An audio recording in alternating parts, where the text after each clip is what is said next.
So இந்த படத்தை direct பண்ணியிருக்கிற யூ அன்பு வந்து பார்த்தீங்கன்னா இதுக்கு முன்னாடி பண்ண படங்களும் வந்து ஒரு மிஸ்டிக்கல் த்ரில்லர் சப்ஜெக்ட் தான் பண்ணியிருக்காரு. அதே மாதிரி இந்த கதை அப்படின்னு சொல்லும்போது இது என்ன மாதிரி கதை அப்படின்னு கேட்டால், இந்த நரபலி கொடுக்கறது அப்படிங்கிறது நீங்கள் நிறைய கேள்விப்பட்டிருப்பீங்க.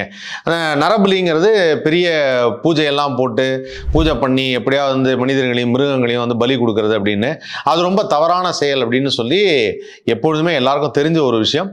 அதை இந்த மாதிரி பண்ணிட்டு இருக்கிற ஒரு ஊரையும், அந்த ஊரில் அது ஒரு காட்டுக்குள்ள ஒரு வீரபத்ர காளின்னு சொல்லிட்டு ஒரு விஷயத்துக்கு, அதுக்கு தான் அந்த கேஜிஎஃப்ல நடித்த அந்த நபர் வந்து இதில் அந்த நரபலி கொடுக்குற ஒரு பர்சனாக வரார். அந்த அவர் பேர் வந்து கருடன் ராம்.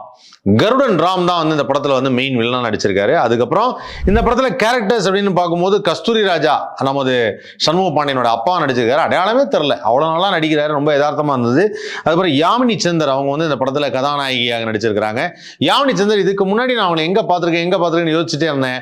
அவங்க இதுக்கு முன்னாடி ஒரு கெஸ்ட் அப்பியரன்ஸ் நினைக்கிறேன், வால்டர் படத்தில் கடைசி சீன் வருவாங்க.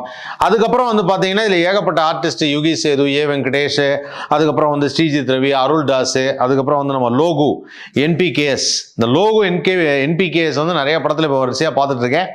அதுக்கப்புறம் முனிஷ்காந்த் நடிச்சிருக்காரு.